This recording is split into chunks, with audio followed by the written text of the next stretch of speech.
being unintentionally racist, we count 10 shocking secrets from the gaming industry. Hello there, my name is Shima and I'll be your feline narrator today, reading out amazing and unbelievable facts while you get nice and cozy. Number 10. Black and White. Punishment. Black and White is a god game where, among other things, you can either punish or praise creatures in order to encourage or inhibit any behavior they might perform. Prior to the patch, this included being able to punish creatures that pooped, causing them to become permanently constipated. Number 9. Final Fantasy 15. Culture shock. When you think of Final Fantasy, chances are you think of Japanese culture, which seems more than a little odd to the West. But did you know that Final Fantasy 15 is actually inspired by an American movie? Apparently, they wanted to emulate the mood created when Marty McFly comes back to the future in the second film and is shocked by the future world, but everyone else just treats it as normal. Number 8. Dark Souls. Poorly named. Dark Souls is another title that takes influences from Western culture, to the point where all the characters are all voiced in English, even in the Japanese versions. But they didn't really do that much research, because the first title for Dark Souls was Dark Race, which, as you might imagine, didn't go down that well. So then they changed it to Dark Ring.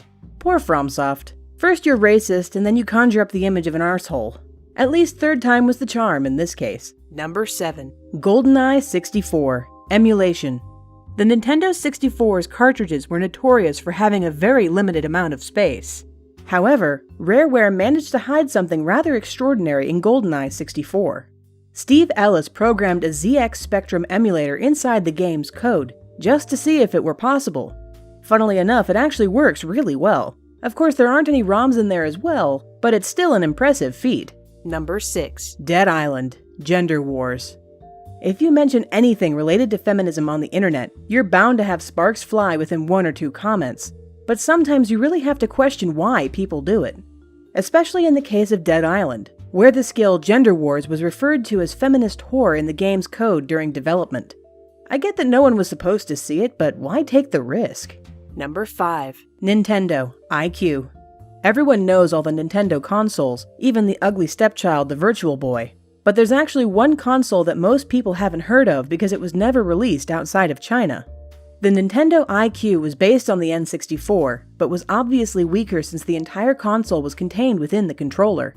There were 14 titles released before Nintendo scrapped the project. Number 4. Red Alert 2. Burning Manhattan. The Twin Towers were a very iconic part of New York before the tragedy of 9/11 occurred, so it's unsurprising that they were featured in quite a lot of imagery in both gaming and movies. But unfortunately for Westwood Studios, they had put an image of New York burning down with the towers as a centerpiece. Once 9/11 occurred, they did their best to remove this from the game cases. Number 3. Earthbound. Sneaky protection. Believe it or not, SNES pirating was a big enough concern for developers to try their best at DRM. One of the most notable examples is Earthbound. There are a couple of technical things it checks, and if they aren't bypassed, you can't play the game. But if you do disable it, then you get a third measure that ramps the difficulty up to an unplayable level. There is a fourth unknown measure, but the fifth measure is one of the cruelest. It waits until you get all the way to the end of the game and then deletes your save file. Number 2. Action 52. Cheating Ooze.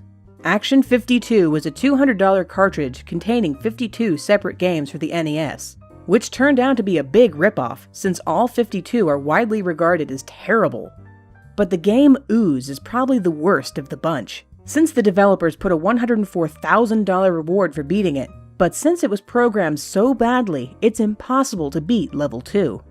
This seems to be on purpose at first, but the message you needed to take a photo of to win the contest could actually be found in the code. Number 1. Super Mario Strikers. Testy. Super Mario Strikers' marketing team did something rather different than to other Nintendo titles. They did their best to make it appeal to teenagers. One unused promo poster shows their thinking at the time. There are 2 soccer balls in a net with the quote, "You're gonna need a pair." I don't know why they didn't use it. Everyone loves scrotal jokes.